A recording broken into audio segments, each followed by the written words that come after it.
आधुनिक अरेंज शादियों के लिए नियम 2। नियम 2, जब बच्चे अपने माता पिता को ये बता दे कि वे अरेंज मैरिज के लिए तैयार हैं, तो माता पिता को उनके साथ बैठकर यह जरूर पूछना चाहिए कि वे अपने भावी जीवन साथी में क्या क्या चाहते हैं। नियम 2, माता पिता को यह अच्छे से जानना चाहिए कि उनके बच्चे अपने जीवन साथी में क्या ढूंढ रहे हैं। अन्यथा ज्यादातर समय माता पिता ऐसे प्रस्ताव भेजते रहते हैं जिनमें बच्चों की कोई रुचि नहीं होती। यदि शुरुआत में ही यह स्पष्टता हो जाए तो सभी का बहुत सारा समय, मेहनत और भावनात्मक पीड़ा बच सकती है। उदाहरण के लिए, हो सकता है कि उन्हें बहुत पढ़ा लिखा और करियर पर ध्यान देने वाला जीवन साथी चाहिए, या फिर कोई ऐसा साथी जो पार्टी करना पसंद करता हो।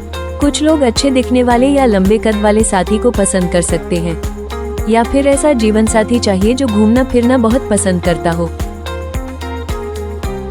केस 1, बालाजी, जो विदुर हैं, अपने बेटे कार्तिक को हमेशा ऐसी लड़कियों के रिश्ते दिखाते हैं जो पारंपरिक होती हैं और छोटे शहरों से होती हैं।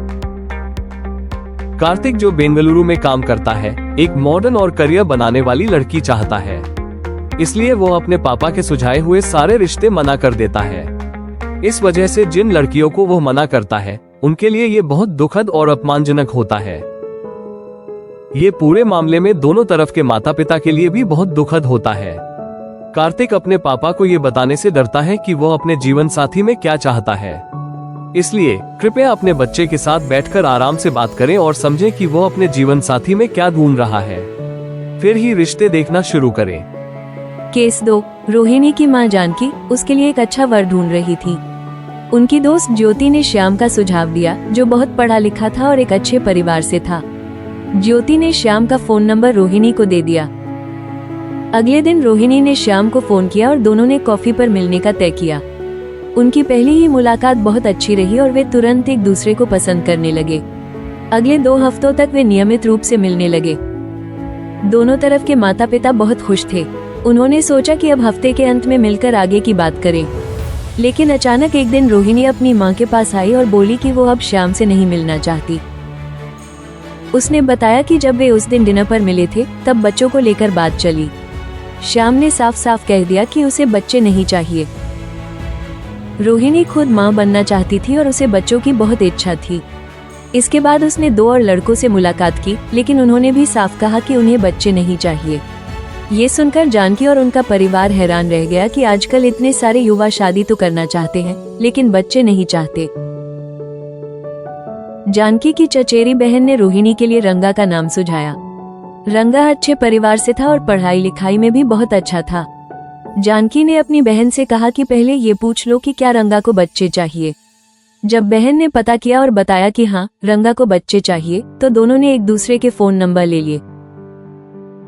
1 हफ्ते बाद रोहिणी ने अपनी मां से कहा कि रंगा को भी बच्चे नहीं चाहिए, लेकिन उसने कहा कि अगर रोहिणी चाहे तो वो स्पर्म डोनर के जरिए बच्चा कर सकती है।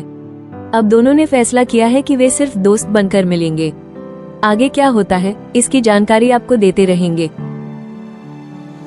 केस 3, तारिणी ने अपने माता पिता को साफ साफ कह दिया है कि वो शादी से पहले 2-3 साल तक डेट करना चाहती है।